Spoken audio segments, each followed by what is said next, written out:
हरे कृष्णा। देवियों एवं सज्जनों,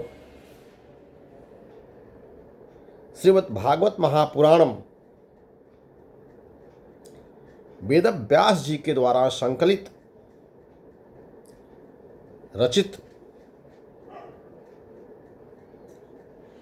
वह ग्रंथ है जो मूलतः वेदांत सूत्र और ब्रह्म सूत्र का भाष्य कहलाता है। यानी इस वेदांत सूत्र या ब्रह्म सूत्र का की जो सहज व्याख्या, जो सहज भाष्य वेद व्यास जी ने किया, नारद जी के उपदेश के द्वारा, नारद जी के निर्देश और मार्गदर्शन में, जिसमें मूल रूप से भक्ति योग, भगवान श्री कृष्ण के चरणों में हमारी भक्ति कैसे उत्पन्न हो, कैसे पुष्पित पल्लवित और संवर्धित हो, इस निमित्त इस महाभागवतम ग्रंथ की रचना वेद व्यास जी ने किया। मूलतः यह ब्रह्म सूत्र या वेदांत सूत्र का भाष्य है। वेदांत सूत्र या ब्रह्म सूत्र मूलतः उन लोगों के लिए है, उच्च कोटि के उन आत्म साक्षात्कार में रत योगियों के लिए, संतों के लिए, महात्माओं के लिए वेदांत सूत्र है, जो ऑलरेडी, जो पहले से ही आत्म साक्षात्कार के मार्ग पर, निवृत्ति के मार्ग पर चलने में प्रवृत्त हैं। लेकिन जो लोग हमारे जैसे, आप जैसे जो सदगृहस्थ हैं या गृहस्थ हैं, उन लोगों को वेदांत सूत्र या ब्रह्म सूत्र का अध्ययन करना, उसका अर्थ समझना और उसके मार्ग पर चलना अत्यंत दुष्कर और दुरूह था।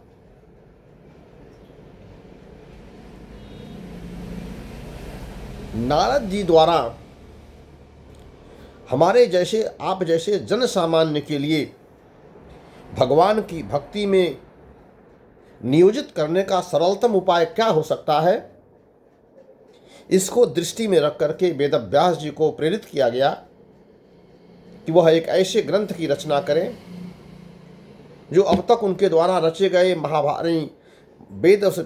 वेदों के भाष्य से लेकर के महाभारत तक के जितना भी उन्होंने रचनाएं किया, चाहे वो पुराण हो, आरण्यक हो, ब्राह्मण हो, ब्रह्मसूत्र हो, उपनिषद हो, महाभारत हो, सारे के सारे ग्रंथों का जो निचोड़ था वह संसार के प्रति ज़्यादा आसक्त करता था, प्रवृत्ति मार्ग की तरफ ज़्यादा आपको उत्प्रेरित करता था, निवृत्ति मार्ग की तरफ कम। और इसी दृष्टि से नारद जी ने वेद व्यास जी को उत्प्रेरित किया कि आप एक ऐसे ग्रंथ की रचना करो जो समस्त ग्रंथों का न सिर्फ सार हो, बल्कि उसमें केवल और केवल संसार से विरक्ति और परमात्मा में आसक्ति का, निवृत्त मार्ग पर चलने का वह मार्ग हो, जिसके द्वारा व्यक्ति भगवान के चरणों में अग्रसर हो सके। जो सामान्यतः माया की वशीभूत होने के कारण, त्रिगुणों से आसक्त होने के कारण जीव के लिए बहुत कठिन होता है। भगवान वेद व्यास जी ने, जो स्वयं भगवान के सत्यावेश अवतार हैं, नारद जी के इस सलाह पर इस ग्रंथ की रचना की, जिसका नाम पड़ा श्रीमद् भागवतम। इस श्रीमद् भागवतम महापुराण के श्रवण मात्र से पूर्ण पुरुषोत्तम भगवान श्री कृष्ण के चरणों में प्रेमा भक्त की भावना तत्काल अंकुरित होने लगती है। और यह प्रेमा भक्ति, भगवान कृष्ण के चरणों में यह प्रेमा भक्ति या जो बीज का अंकुरण हमारे अंदर होने लगता है,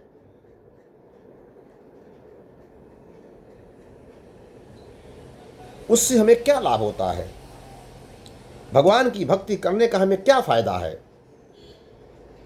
श्रीमद् भागवत महाग्रंथम महापुराण की संगति में जाने का हमें क्या लाभ होगा?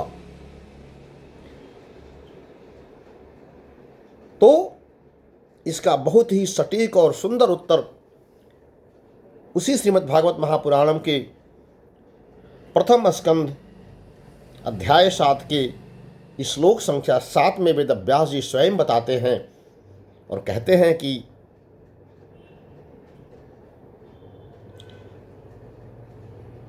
भक्ति रूत्पद्यते पुंसः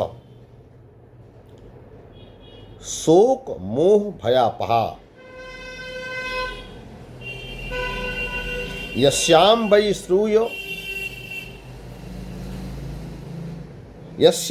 श्रूयमाणाम कृष्णः परम पुरुषे भक्ति रूत्पद्यते पुंसः शोक मोह भयापह। अर्थात जैसे ही कोई भगवान श्री कृष्ण की भक्ति से संबंधित इस महापुराण श्रीमद् भागवतम के सानिध्य में, की संगति में, की शरण में जाता है जीव, वैसे ही उसके हृदय में भगवान के चरणों में भक्ति का बीजांकुरण सद्य माने तत्काल होने लगता है। और इस प्रेमा भक्ति के उत्पन्न होने का फायदा या लाभ क्या है, ये बताया। शोक मोह भयापहा। जैसे ही कोई व्यक्ति भगवान की शरण में जाता है, श्रीमद् भागवत महापुराणम की शरण में जाता है, उसका श्रवण करता है, श्रूयमाणायाम यानी श्रवण करते ही उस व्यक्ति का शोक मोह और भय, ये तीनों चीजें तत्काल समाप्त हो जाती हैं। इसीलिए कहा गया शोक मोह भयापहा। अब इसके अंदर हम व्याख्या कर देते हैं, आपको बहुत सरलता से, बहुत आसानी से आप समझ जाएंगे कि श्रीमद् भागवत में शोक मोह भयापहा की तत्काल समाप्त कर देने की क्षमता का मतलब क्या है। कोई भी मनुष्य, कोई भी जीव 3 प्रकार से दुखी होता है। शोक के कारण, मोह के कारण और भय के कारण। शोक हमेशा भूतकाल का होता है, जो बीत गया है। शोक कभी वर्तमान का नहीं होता। शोक हमेशा होता है भूतकाल का, जो पास्ट है। हमारा कोई नुकसान हो गया, हमारी नौकरी चली गई, हमारा पैसा चला गया, हमारा पद चला गया, हमारी प्रतिष्ठा चली गई, हमारे घर में किसी की मृत्यु हो गई, यानी जो हमारे से छिन गया, उस छिन गए का, उस खत्म हो गए का, हमारे से दूर हो गए का शोक होता है। हमेशा हमेशा भूत का शोक होता है, जो बीत चुका है। हमारी हानि हो गई, वो घटना घट चुकी है। हमारे घर में किसी की मृत्यु हो गई, वो घटना घट चुकी है। हमारी मान प्रतिष्ठा, पद मर्यादा, रुपया पैसा, धन दौलत, लाभ हानि, जीवन मरण, ये हमारा समाप्त हो चुका है, तो उसका शोक होता है। मोह किसका होता है? मोह हमेशा वर्तमान का होता है, प्रेजेंट का होता है। हमारे पास ये चीज़ हमारी छिन न जाए, हमारा पद न चला जाए, हमारी प्रतिष्ठा न चली जाए, हमारा मान न चला जाए, हमारे परिवार न चला जाए, हमारा कोई नुकसान न हो जाए, जो वर्तमान में मेरे पास जिसका उपभोग कर रहा हूँ उसकी क्षति न हो जाए। तो मोह हमेशा होता है वर्तमान का। शोक हमेशा पास्ट का, भूत का होता है। मोह हमेशा वर्तमान का होता है और भय हमेशा भविष्य का होता है, फ्यूचर का होता है। आज तो मेरी बड़ी जिंदगी बहुत अच्छी चल रही है, आज मेरे पास बहुत रुपया पैसा है, बहुत मान प्रतिष्ठा है, बहुत पद प्रतिष्ठा है, कल ये छिन न जाए। अगर कल नहीं रहेगा तो कैसे होगा? तो कल हमारे पास नहीं रहेगा तो हमारा जीवन कैसे होगा? इसका भय जीव को सताता रहता है। शोक भूत का, जो बीत गया, जो खो गया, जो लॉस्ट हो गया। मोह वर्तमान का और भय हमेशा भविष्य का, फ्यूचर का होता है। और ये तीनों ही हमारे ताप का, हमारे कष्ट का, हमारे दुख का कारण बनते हैं। और श्रीमद् भागवत महापुराणम की शरण में जाने से श्रवण मात्रेण, इसके केवल श्रवण करने मात्र से हमारे तीनों ताप समाप्त हो जाते हैं तत्काल। ये है श्रीमद् भागवत महापुराणम के शरण में रहने का, भगवान की भक्ति करने का, भगवान की भक्ति का श्रवण करने मात्र से हमें इतना फ़ायदा होता है।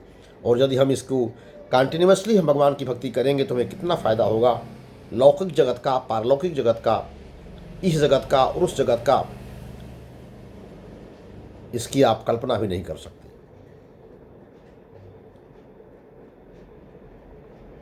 भूत, वर्तमान और भविष्य,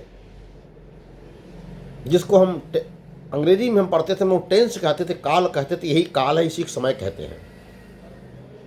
काल के 3 रूप, भूत, वर्तमान और भविष्य, प्रेजेंट, पास्ट और फ्यूचर, और तीनों को मिला करके एक शब्द में उसको टाइम कहते हैं, उसको समय कहते हैं। और भगवान गीता में कहते हैं कि हे अर्जुन, समय मैं ही हूँ, अहम कालोस्मि, मैं ही काल हूँ, मैं ही समय हूँ। तो भगवान ही समय है।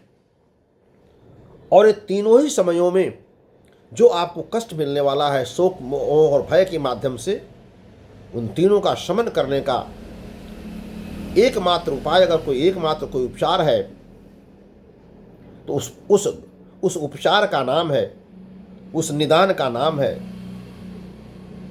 श्रीमद् भागवत महापुराणम। तो आइए आज हम संकल्प करते हैं कि हम सभी लोग श्रीमद् भागवत महापुराणम की शरण में रहेंगे। रोज एक श्लोक ही सही श्रीमद् भागवत महापुराण का अध्ययन करेंगे, भगवान के किसी एक गुण का ही, एक श्लोक का ही गायन करेंगे और उनके गुणों का श्रवण करेंगे। श्रीमद् भागवत महापुराण का श्रवण करेंगे, कथा सुनेंगे, सत्संग करेंगे। और यदि हम ऐसा कर पाए तो निश्चित जानिए कि हमारे जीवन में शोक, मोह और भय का कोई स्थान नहीं होगा और हम सदा सुखी और सदा आनंद में रहेंगे। आज की बात में बस इतनी ही। अगर आपको बात हमारी अच्छी लगी हो तो आप इसे हमारे YouTube चैनल गोपाल माधव दास को सब्सक्राइब करें, अधिक से अधिक लोगों को शेयर करें और इसे भगवान की भक्ति में लोगों को प्रेरित करने में पुण्य के भागीदार बने। हरे कृष्णा, हरे कृष्णा, हरे कृष्णा।